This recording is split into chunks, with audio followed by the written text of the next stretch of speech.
mountain biking, kayaking, surfing, camping, cycling, fishing, climbing, triathlon, backpacking, off-roading, trail running. We all want to connect with something that matters to us. The reason we saw the adventure space is it's the least sustainable type of vehicle on the road today. Design research is important because we don't want to make crap. You're designing for people. If you don't know how people will use it, you can't create a good product. So we started traveling a bunch to go in field and do a lot of parking lot style research. Looking at surfers in Southern California, mountain bikers in the Pacific Northwest, skiers in Colorado. Is it just like the two of you dudes just lurking in a parking lot, looking over the bushes? That's happened. Outside of that, you just start asking questions. What issues they've had in the past and what their current vehicles can't do that they want it to do. Say, wow, that's so awesome. They'll be like, yeah, let me tell you about it.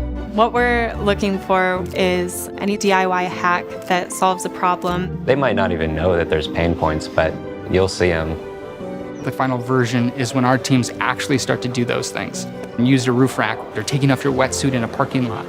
You can take all the insight in the world that somebody just gives to you. There's no replacement for doing it. I want people to say, whoever designed this product knew exactly what we were thinking, where we were going, where we want to go.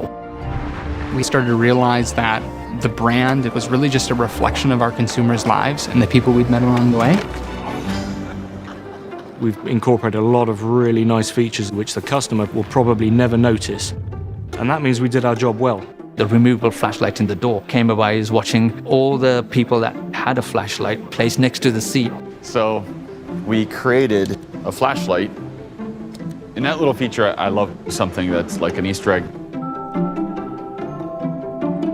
I don't know if you've ever put a pair of wax skis on an automotive paint surface. It's like down. There's a rubber strip that's on the end of the tailgate, so you could set your stuff against it and it won't fall off. Roof racks on traditional vehicles, they're not very aesthetically pleasing. They add weight and they're bad for aero. Your ability to put your bike on your car in just a few minutes was the differentiating factor of whether you'd ride at the end of the day or not. Got into some research, trying to make it as streamlined and invisible as possible. So we focused on developing ports that are strategically placed around the vehicle and a quick disconnect process. Moving the monuments that burden ICE vehicles really allows us to open up packaging space. Carving areas of the interior out. I don't know of another truck that has as much storage, whether it's the bed, the trunk, the gear tunnel. Favorite features, the gear tunnel. Well, let me tell you about my Rivian. We're looking for package space. And we're like, no, we can't do it, it's too crazy. And then now it's just become part of the car. Space where you can put your snowboard or your golf clubs, anything really. Or if you've seen some of the other ideas, using the gear tunnel, for example, to put the camp kitchen in it. It's all based on the things that we heard people say and then the types of systems people built to drive some of the insight. We used an induction cooktop to not make people rely on propane. We thought a lot about the different types of cooking that people do when you go out camping and the kind of space you need. And this creates like a really nice work surface. You also have things like a sink. Cork is sound dampening, so these metal pieces inside it can rattle around, but you're not hearing anything. And of course, the Camp Classic cast iron. We have a lot of opportunity to innovate on these forgotten areas. People will start to see the work that you're making that you learned and you based on what they do and how they live their lives. All of these things come together to give you this sense of, wow, people have really thought about this. Looking at how sand and water, snow and rain and mud can inform the materials that are used in the inside. So on a lot of the interior materials that we used, I would literally grab the swab and rub it on my shoe. If it turned gray or white, I said, this is not good, we don't want to use this. You're okay to get them dirty, you're okay to get them muddy. That's another one of those opportunities we had to do something different.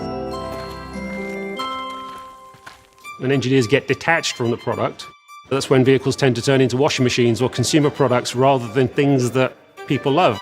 At the end of the day, we're all trying to make one awesome product. To prove to people that they don't have to give up their adventure side or their outdoor side to have an electric vehicle.